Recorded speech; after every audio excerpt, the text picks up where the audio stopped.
everyone, and welcome to another episode of Gridiron and Wine. For those new to the show, we are three girls, two Brits, one Yank, and on our podcast we discuss the beautiful game of American football whilst drinking delicious wine. What's not to love, right? So my name's Liz, aka NFL Girl UK, and I'm joined by two of my favourite female NFL fans, Dana and Shona. Welcome to our second episode. How are we all? Good. Excited to be doing the show again. It feels like it's been a while. Yeah, really good, thanks. I know it does feel like it's been ages since we've done it, but it probably wasn't even that long ago. No, right. I don't think it was it? Like, I mean, I know it was last month, but... well, I'm just getting over a cold, so sorry if I do sound a bit nasally. However, it's nothing that a good wine can't fix. So right now, I've got myself a glass of Zinfandel Rosé. It's from the winemakers de Grasse, who are from, I think it's pronounced as Colchagua Valley in Chile. I'll describe the flavour a little bit to you. So basically, it tastes like pink grapefruit, pomegranate and honey, but it's also got this kind of like hint of like spiciness in the aftertaste. It's really, really nice. Probably my favourite rosé I've ever had. It's really fresh, crispy, light and delicate, as they would say. Yeah, it's perfect for summer. How about you ladies? What's your drink of choice? Well, today I've gone for a Prosecco because nice. I needed it after this week. So I've gone for Chianti Prosecco, which is one of my faves because it's not too expensive, but it's not too cheap either. So it's like good in the middle. It is from Italy. And yeah, it's just really nice and bubbly, light. You know, you can't go wrong with a good Prosecco if you ask me. You can't. I love Prosecco. For sure. Absolutely. You know, when I was looking around to find what to drink on our show tonight, I was watching, I don't know if any of you guys follow Sidney Rice. He was a former NFL wide receiver. He played for the Vikings, played for the Seahawks. He's retired now, but if you ever follow him on Instagram, he's quite the wine guy, and he's forever going to these really fancy restaurants and getting out these gorgeous bottles of wine. So I looked up one that he had, and let's just say he's playing way out of my price range. That was the wines he had were not in my local liquor store. So I just went with my good old traditional, always good to have in the fridge, Apothic Dark. I know you can get Apothic everywhere, and it's so good. And it's just that great one you can always have in your fridge. It costs about $10 to $12 here in the States, and it's just easy, great, wonderful red wine to have. You keep red wine in the fridge. I know. You guys don't. We do. This is controversial. This is really controversial. Here's the thing. I don't traditionally, like if we're just going to sit and drink the bottle, I won't. But if I'm not going to drink the bottle over a couple of days, we do have that whole weird thing where everything has to go in the fridge if you don't finish it. Fair enough. Really funny. But, you know, we also put our eggs in the fridge. So there you go. I know. I actually put my eggs in the fridge as well. In fairness, Oh, so, good. Yeah, No, don't worry. I can't have my eggs or tomato ketchup outside the fridge. That's just a weird concept to me. Well, yeah, I'm pretty sure with ketchup you're supposed to basically have that in the fridge once. Well, you I feel the open same with my. egg. Yeah. Some people don't. Well, all our drinks sound delicious, so let's put up our glasses and we'll toast to our second episode. Cheers. Awesome. Cheers, ladies. All right, so I wanted to talk to you guys because I was lucky enough a few weeks ago. I got to interview Dean Blandino. Dean is the former vice president of officiating for the NFL. Fantastic guy. He's producing a documentary it's called Her Turf. It's about female sports officials, football officials specifically. It's such a great documentary. It's all over the States right now and all these festivals. But anyway, that's why we were talking. But then we started to talk about how there is a lack of new officials, period. Not just female officials, but officials, period, coming into football. And actually all sports, kind of across the board. People just aren't getting into officiating the way they were before. And it was because of the treatment that they get on and off the field. It was so surprising to me. I mean, can you blame them, though, for not wanting to get into officiating? I mean, you only have to go back to like the NFC Championship game between Rams and Saints. Fans were pretty outraged about kind of the decisions that, happened. So for the referees to not call the pass interference on Rams, with the score, it was basically, obviously, it was tied. It was less than 2 minutes remaining. Many fans, many people in general, fans or not, they believed that the Saints would have advanced to the Super Bowl to play the Patriots had the refs made the call. What do you guys think on that? Yeah, I mean, that game was... It's a bit iffy because to me the Saints should be beating the Rams anyway from the season they had, and also like there was two, you know, the Saints had the ball first in overtime and just didn't do anything with it. So that left me a bit agitated with them. But the call was harsh. But I feel like you kind of need to see it from both points of view. It should have been called, but also the Saints should have easily run out the game with the ball they had, and they just didn't do it. Yeah, it's amazing that. So for someone who's out there doing the job, and we remember, at least here in the States, we watched the backlash that referee got, that official got for missing that one call. And someone's just trying to do their job. You know, whether we agree with the ruling on the field or not, when you see what happens to these guys, you know, no one's going to want to say, hey, yeah, let's go do that. That looks super fun, you know, to become an official. And I have to tell you, there was just a story on CNN the other day, a 13-year-old official at a 7-year-old baseball game. The parents didn't like call. There was a huge fist fight on the field around the ref and around this 13-year-old boy. It was awful. You know, officials at every level get treated horribly by fans, players, and at that level, it was the parents, for goodness. Yeah, and do you know what? I can't blame them for not wanting to do it. No, I'm with you on that, and I kind of think that no amount of money in the world would ever make me want to come under that kind of attack, and especially, like, the hate on social media, in real life, too. Like, that's messed up. Mm-hmm. It's funny that you say that, because it's rumored. We can't ever get the official numbers. If you can, show me the website, please, people. But that NFL officials make about $200,000 a year.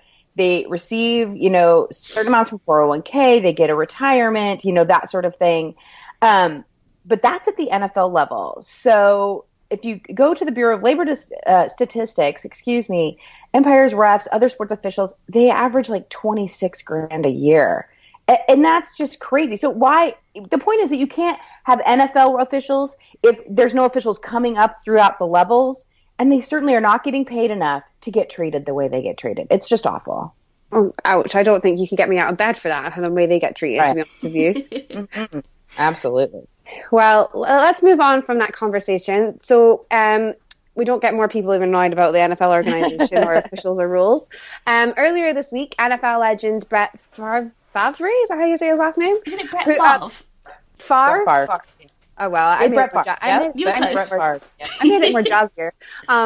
Put up a photo on Instagram of himself from the 1996 Super Bowl with an eye-opening caption. It said, "A true champion sticks to his or her calling. I will be coming out of retirement and making my return to play in the NFL for the 2020 season." The photo was deleted within 30 minutes, but obviously not before fans, you know, quickly snapshotted. Social media nowadays, you can't get away from it. He's since come out to confirm he isn't coming out of retirement. Apparently his Instagram was hacked. However, it got me thinking about the players I'd love to see to come out of retirement. So which player would you each like to see? Well, the funny thing about this whole Brett Favre thing, over at Our Turf Football, our website that I write for, Sonia, one of my fellow writers, wrote an article about this because the response on Twitter was hilarious. Let's just put it that way. They were saying, you know, she pointed out that Patrick Mahomes was like 13 when Brett Favre retired. We just know it's not a good idea, Brett. He did say it was hacked. Supposedly he was one of his kids. I don't know. Maybe he was trying to make a joke and it fell flat. Who knows? But I will tell you that sometimes we get these players that retire early. You know, Calvin Johnson, Megatron from the Detroit Lions is a perfect example. He was in the prime of his career and he was like, I'm out. See you later. And so there are those players where they retire early, but you'd like to see them come back. Of course, I think all three of us would love to see Doug Baldwin play again. Obviously, that's not going to happen because, you know, of his medical issues. But, you know, I got to stick with my good old Marshawn Lynch. Retire, unretire. Retire, unretire. I don't know. Come on home, Marshawn. We're ready for you. You know, it's funny you mentioned Calvin Johnson because actually he's exactly the guy I thought of when Shona asked that question. Like, I loved Calvin Johnson. Obviously, he had his injuries and that really sucks, and obviously that's why he's retired. But, like, I just was not ready for that retirement. For me, no, I was not okay with that. Right. Well, I'm going to give an honorary mention to my boy Cliff Averill because obviously I didn't want to see him retire that early either.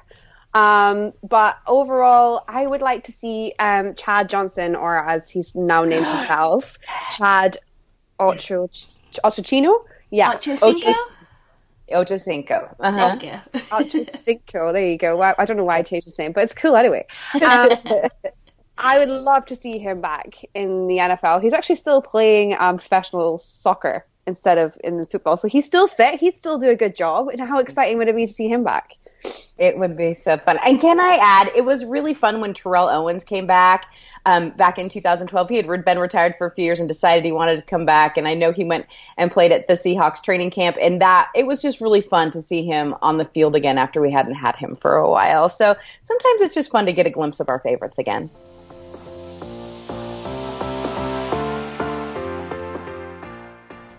Can you believe that in just over 2 months' time the new season will be upon us? Wow. I can't believe that. I'm so... I can't wait. But anyway, I actually really can't wait to see the Browns in this season. Obviously, when it came that Odell Beckham was moving there, I've always loved watching him anyway, so that's fascinating for me. I love Baker Mayfield, so again, there you go. So Odell Beckham Jr. last month, he was interviewed and he referred to Baker Mayfield as being Brett Favre and how Mayfield will be a Hall of Famer. He also said that he's going to be there for the next 5 years to bring as many championships there as possible, basically turning the Browns into the new Patriots. Now, I know that this is probably just fighting talk, but I'm pretty excited by that comment and I really, really want to see it. I guess it goes back to the whole anyone for the Patriots, but how about you guys? What are you most excited for this season? Well, it's interesting about the Browns because I feel like there's a lot of excitement over them. So it will be interesting to see how that all turns out. But for me, my attention is actually on the Washington Redskins because their quarterback situation is probably the most interesting out of the whole 32 teams, I think, because you've got Alex Smith, who's obviously had a horrendous injury and he wants to come back. They then took Case Keenum from the Broncos.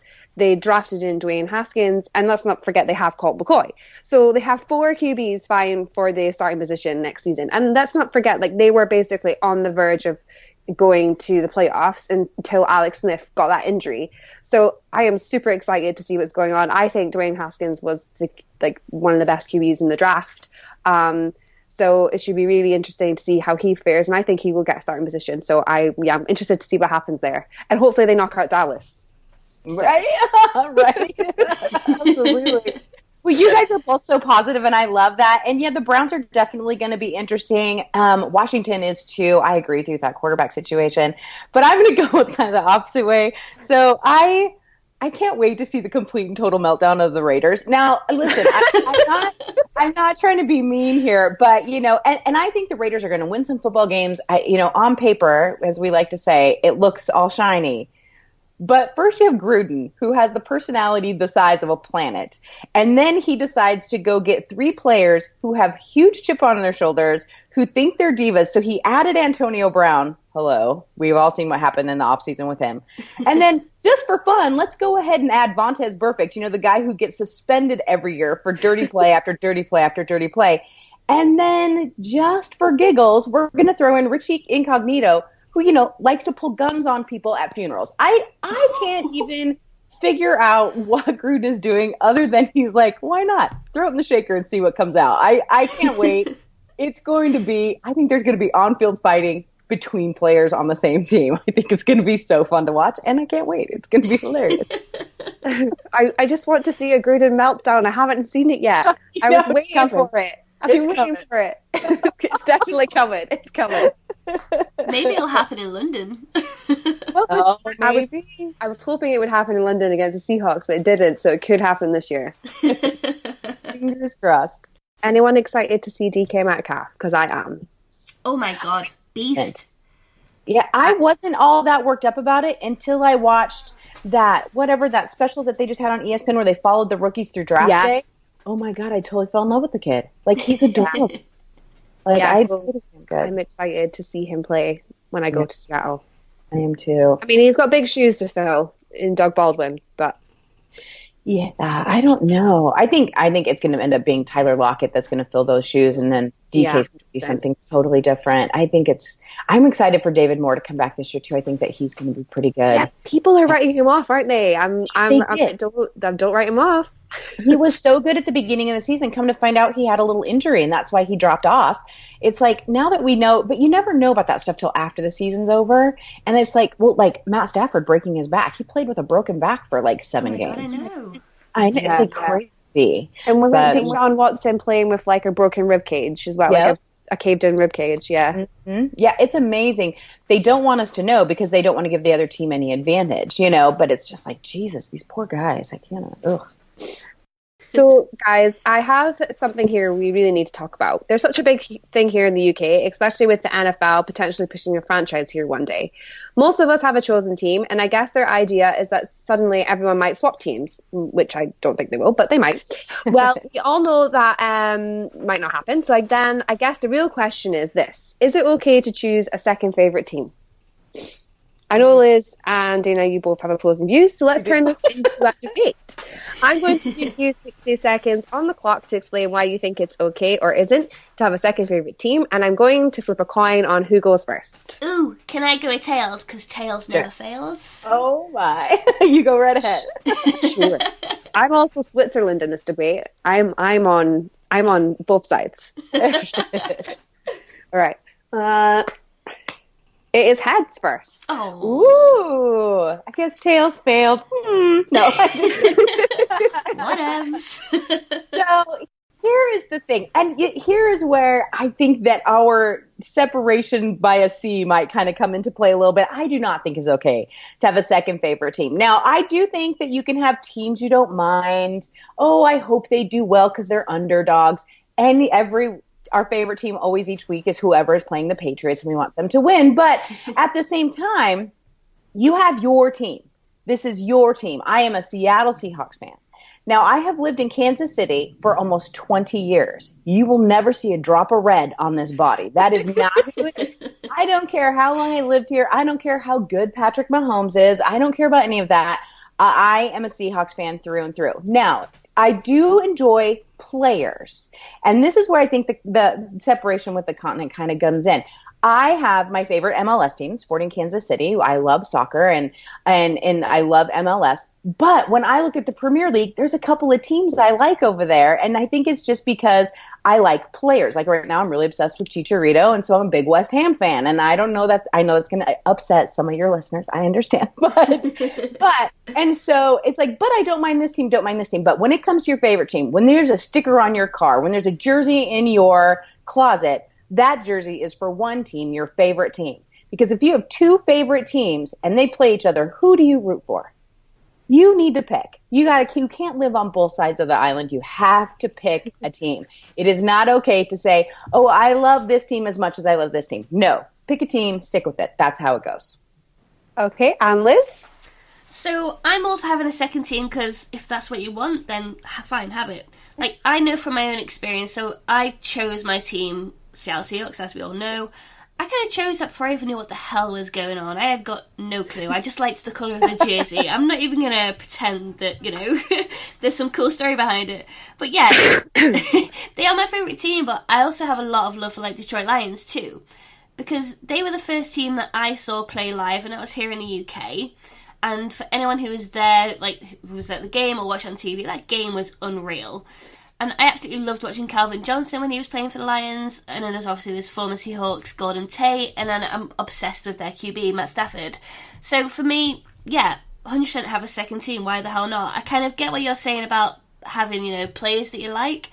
But yeah, I've got no issue with having a second team. I've got jerseys from many teams. I don't care. Whatevs. I don't think there's any harm in it. Honestly, what is the big deal of having a second favourite? I think it's absolutely fine. And yeah, okay, if they are going to face each other, you've got your initial winning team. So Seahawks line and play each other, then Seahawks are the team that I go with. That's my view. Yeah. I just can't do it. It's like my loyalties are too strong to one. I can't. Now, like I said, I have a soft spot for the Buffalo Bills. I really do because so there you go. But I'm not going to own a Buffalo Bills jersey. I don't mind, it's like, oh, good, they won. Pat, pat on the head. Good for you. But they are not my team. My team is the Seattle Seahawks. I get it. It's interesting because I think for the NFL, I'm 100% like with Dana on this one because I'm Seattle Seahawks through and through. Like you say, I have soft spots for teams, but I 100% I'm just them. But for soccer, so for the Premier League and for the Scottish Premier here, if you're Scottish, you obviously have your Scottish team, but you also have an English team because Scottish football isn't that great. No offense, I'm sorry I offend people, but it isn't. So you have a Premier League team, but NFL, I can't. No, I can't. I can't have another team. But it's the same league versus over there. You have the Scottish League, and that's me. I have MLS team, I have a Premier League team, and I'm a big fan of the Scottish national team because we have Johnny Russell here. So that's why that's allowed because they don't always play each other. But in the NFL, in one league, I think you have to stick with one. I think I went over my 60 seconds. I'm sorry. I think we both did. I think everyone did, but it's fine because it worked well. Okay, so you've now heard both sides of the argument. Liz is all for a second team. Dana is totally against it. I'm Switzerland. Let's put this out on Twitter via our handle @GoodIronWine and see what our listeners think. We'll report back on the next episode who the winner was.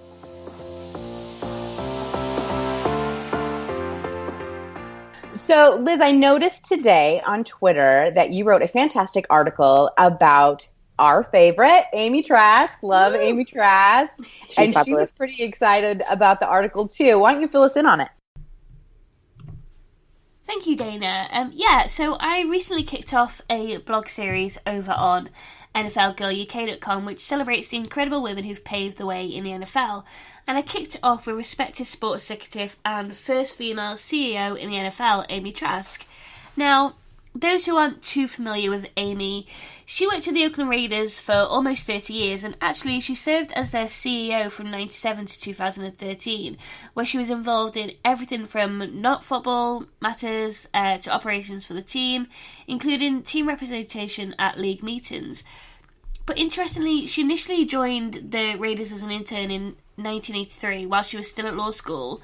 After finishing law school, she worked at a law firm in LA, but returned back with the Raiders in 87. It then took just 10 years for her to make her way up as CEO, which is absolutely incredible. She also wrote a book. It's called You Negotiate Like a Girl, Reflections on a Career in the National Football League. And Amy shares how she found success by operating without regard to gender, as well as tales about being part of the Raiders front office and life behind closed doors of NFL owners' meetings. Nowadays, Amy is a football analyst for CBS Sports Network, appearing regularly on That Other Pre-Game Show and occasionally on the NFL Today. Amy is also one of the original panellists that appeared on the first ever all-women's sports talk show called We Need to Talk. Amy is an absolute inspiration, and I cannot express my excitement enough because she's just started following me on Twitter, woohoo! And I'm really hoping to get her on one of our future podcasts because honestly, there's just so much I'd love to ask. And her book is fantastic. Yeah, absolutely. If you get a chance to read her book, she's got some fantastic Al Davis stories in that book. Yeah. If you like readers, it's so fun. I was reading about this, so I've not got the book yet, but I've got the Amazon page open right now, and I was trying to decide whether I go for Kindle version or like the hard copy version. So I'm going to be buying that. Yeah, ladies, if any of you are interested in working in the NFL, mirror her career path because it was fast, it was quick, and it was wonderful. She had so much influence in the NFL. We love Amy Trask. Woo, she's gold. Amy. She's gold. She's really, really cool. Awesome. Well, look, that's all for this week's episode of Gridiron and Wine. If you loved the show, please head over to iTunes or your provider to subscribe, rate and leave a review, and we'll hope you join us next month for another episode. Thanks for listening.